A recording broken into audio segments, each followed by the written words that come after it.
So this video tells us a couple of things about gossip. The first thing is gossiping is really fun, isn't it? They're having so much fun gossiping and talking about him, right? Of course, they're Koreans. They're speaking in Korean, and because he doesn't understand the language, what does he do? What do? They talk behind his back. So gossiping is really, really fun. But this also tells us when you get caught gossiping, what happens? It's not. What a perfect face, huh? It's kind of blurry, huh? But that's the perfect face of getting actually caught gossiping as well. So that's what this tells us, that gossiping is fun when we do it, and we actually do it quite a bit, okay? Studies actually show okay, I know people who came here last night, you guys know, but how many percent of those of you guys who didn't come yesterday, how many percent of our conversation do you think is gossip? What percentage do you think is gossip? Just shout out a percentage. Huh? 35. Okay, it's higher. 50? What do you guys think? 50? 50 is a good percent? It's actually higher. Ellie? Oh, that's too high. Okay, it's actually at 60%. Okay, so more than half the things we talk about, it's actually gossip. We talk about other people. So that's quite a bit. And yet at the same time, when we get caught gossiping, or we catch someone gossiping, do we feel good about it? Absolutely not. We don't want anybody to talk badly about us.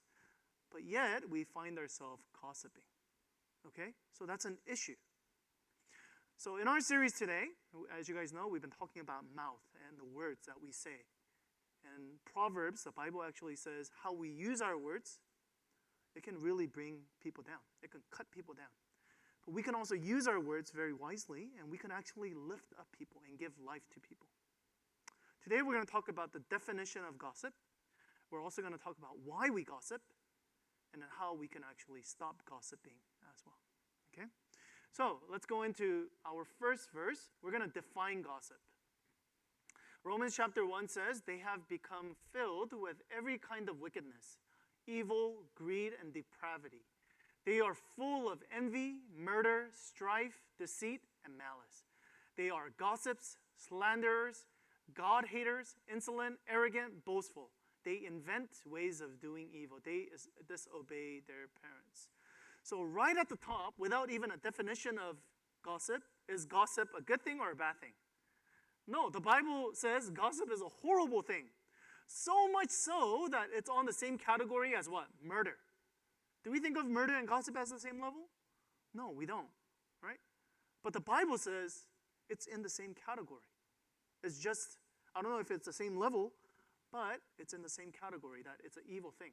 It actually says if you are God-hating, again, we don't think of God-hating and gossiping as on the same category. Okay? So if you actually look at all of these things, what it at least tells us is that God hates gossip, number one. But second thing it also tells us is that all of these things, if you think about it, these are things that divide people, that separates people, that is harmful to people. And again, this is what the Bible is telling us as well. The word gossip here, it's talking about something that God absolutely hates. He believes that it's evil. Because why? It's harmful to other people. Okay? So if we actually look at the Greek word, the original word of gossip, it's actually, and we studied this yesterday, it's actually very, very silent. Okay? Words that you say in the corner, so it's secretive. And the second thing is it destroys people's character. Okay? So that's one thing that we know. Second thing right here, we didn't study this yesterday, but besides, the young widows get into the habit of being idle and going from house to house. And not only do they become idlers, but also busybodies who talk nonsense, saying things that they ought not to. Okay? So not only is it just secretive, not only is it harmful to others, but there's these widows who are going around, gossiping around, they're having fun and they're enjoying themselves because they have nothing else to do. And Paul is saying, well, that's not good. Okay? So there is this sense of like joy or pleasure that we get out of gossip as well. Okay? So I think this is a simple definition. I think gossip is saying stuff that hurts people and you are enjoying it. Okay, you get pleasure out of actually talking about people and destroying people's character.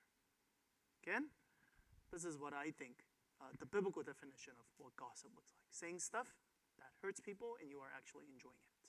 Okay, so that's gossip. Okay, why do we continue to gossip? Okay, it says this, the words of a gossip are like choice morsels. Okay, they go down to the inmost parts. So choice morsel meaning what? Small amount, like tiny small pieces of food. So today what do we call them? We call them snacks.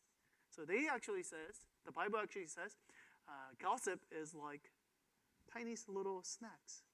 I was supposed to bring a bag of chips today, but I forgot.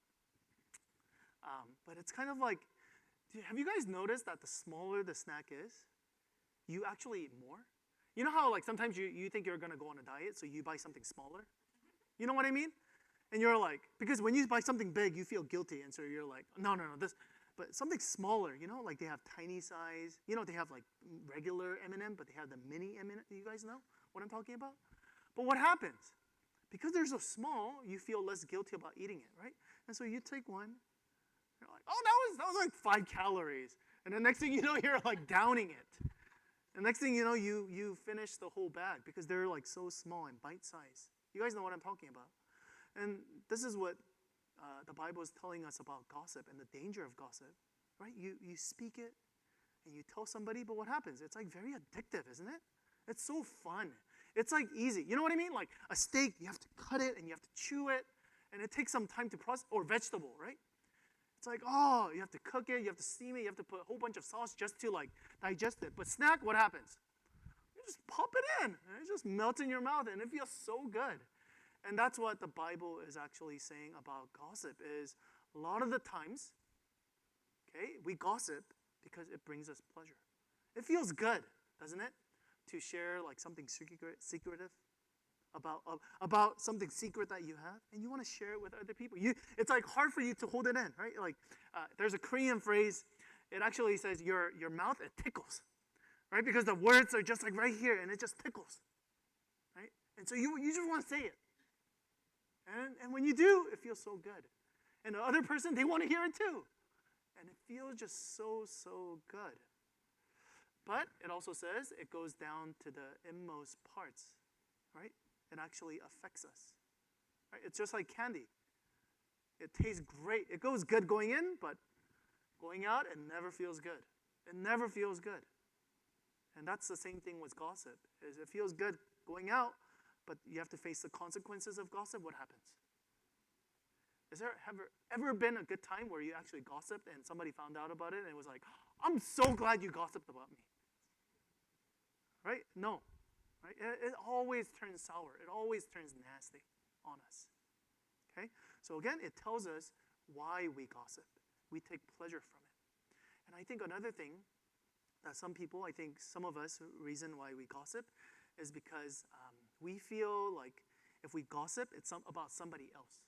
So we can focus on something else instead of our own issues as well. Right? Sometimes you feel that way, right? Like we read like celebrity news, and we like drama, but we don't like our own drama. We don't talk about ourselves. But instead, it's much easier to talk about someone else's drama, someone else's problem, right? They got anger issues, or they're cheating. Oh. And then, so because of that, it's easy to just focus on other people's problem rather than my own problem. All right? Let's go to the next one. What does gossip actually do? We understand this already, but here's a proverb. A perverse person stirs up conflict, and a gossip separates close friends. And I believe this is why God hates gossip, just as much as we hate gossip. Even though we enjoy gossiping, we hate gossip at the same time because we don't want anyone else to gossip about us. And it's because why? Gossip in itself, it separates people. Have you ever heard any friendship that said, I got close to this friend, or I married my wife because she was gossiping about me? Any of you guys ever had that? Or the reason why we got closer was because she's always gossiping, and I love it. We could always gossip together. Does that make sense? We don't. Maybe you feel a little closer, but at the same time, do you trust somebody who always gossips? No, right? Do you really get close to them and share your deepest thought with them? No. Why? Because you don't trust them. And this is why, again, God says, why? He hates gossip. He puts it on the same level as arrogance or murder or God-hating. All of these other things. Why? Because it always separates people. And God doesn't want us to be separate. There's already so much hate in this world. And God says, no, we shouldn't promote that with our mouth. We should be promoting peace and togetherness and unity.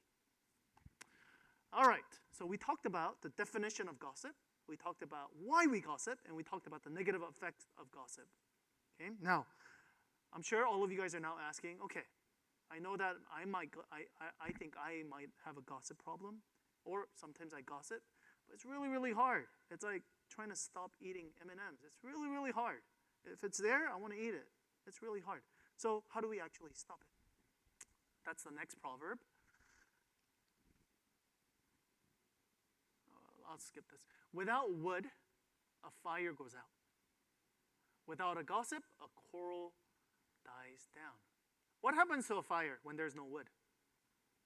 Okay, it stays. It stays, right? A fire for a little bit. But what happens when you come out the next morning and there's nobody like putting more fire into it? When you guys went camping, right? What happens? The fire just dies down. Okay, and this is one of the principles that it teaches us. Okay, it always takes two people to gossip. Okay, if you have one person gossiping, it's going to die out. It's never going to go far. Does that make sense?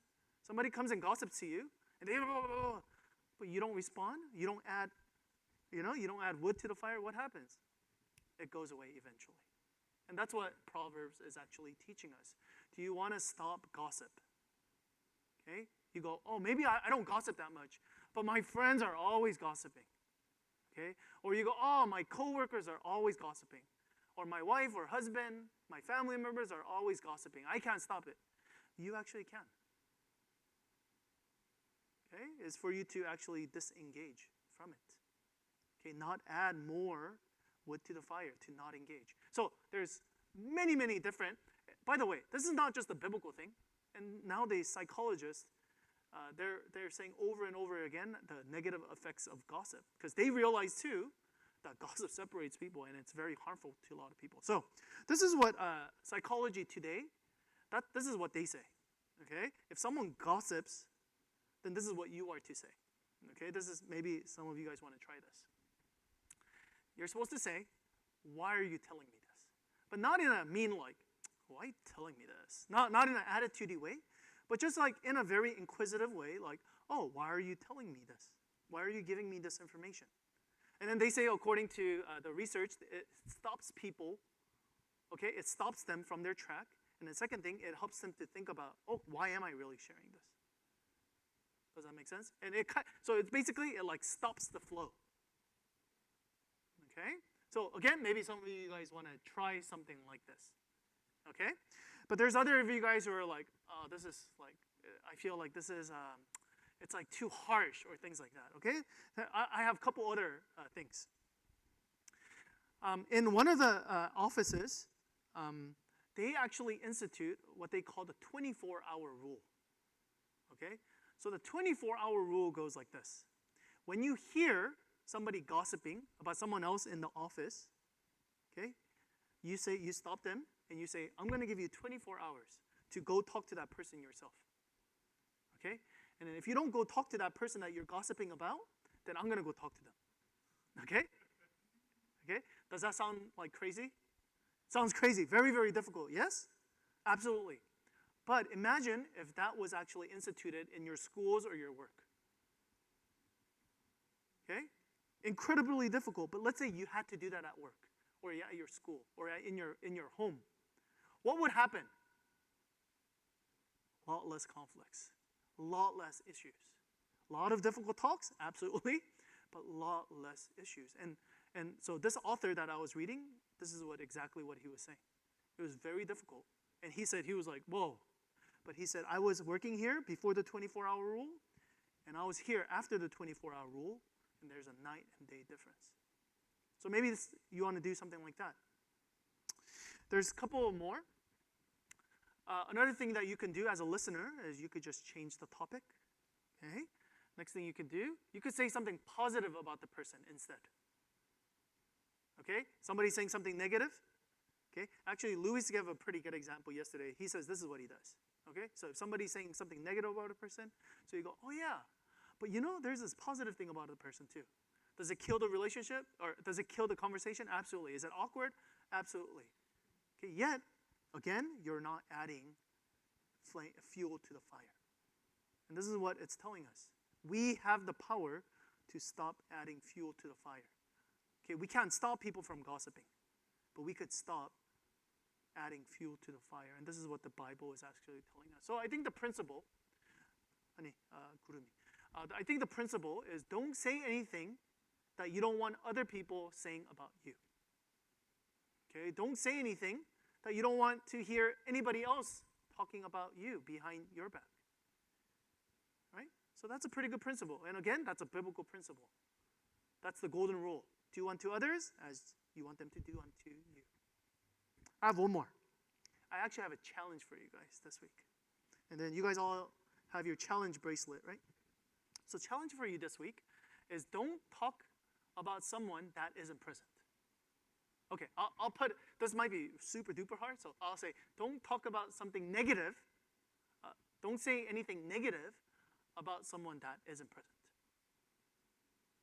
Okay, I want you guys to try it. Again, is it going to be very difficult? Absolutely difficult. Why? 60% of the things we talk about, we gossip. So half the time, you should be catching yourself. Again, when you see yourself doing it, take a bracelet out. And some of you guys who don't have bracelets, we have a little more left. Okay? I want you to take it out and put it on the other side. Paul actually says he doesn't want to take it out because it's too annoying. So he slaps it. Okay? He slaps himself with it. But again, that's a good reminder. Hey, I shouldn't be doing this. So again, there's a lot of different ways, even psychology, it shows us how we can actually stop gossiping. But I want to go actually a little bit deeper. Okay? Because I don't think it's just, I think again, these behavioral modifications techniques, these are great. But Jesus actually tells us, okay, that whenever we have mouth problems, it's not just controlling our mouth or tongue. Jesus actually tells us we have a heart issue. Okay, this is what Jesus said. From the mouth speaks what the heart is full of.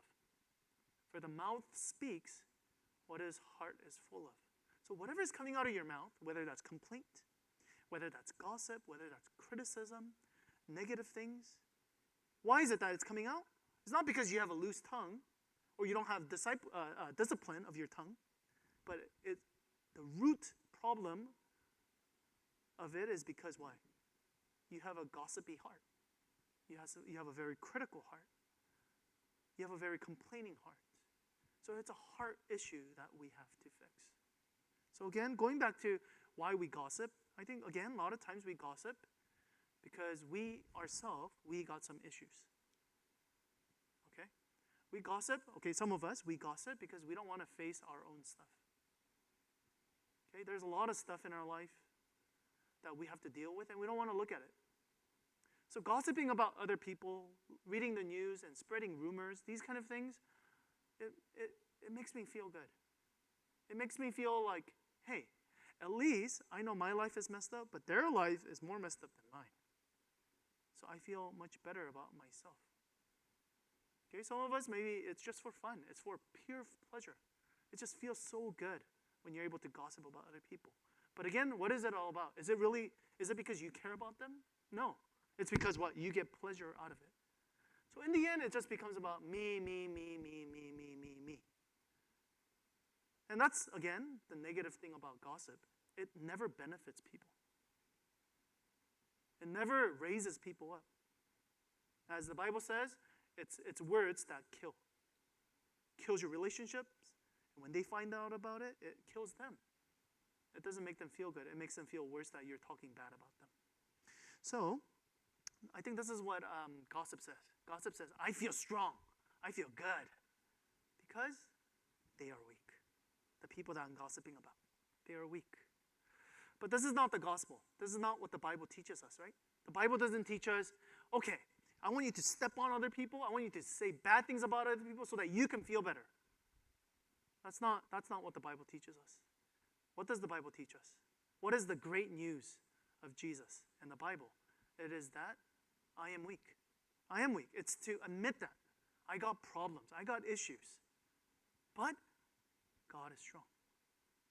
Okay? The reason why Jesus came, okay, to earth from heaven to actually die for us on the cross is not because we're weak, not because we're strong, not because we got stuff together, but actually because we're weak. We have issues in our lives. And this is exactly what God wants us to actually help us with. Okay, we got financial issues, we got relational issues, we got a lot of issues if you think about it. And it's easy to just gossip our way and distract ourselves and not face the issues that we actually have. But God is saying, you don't have to do that.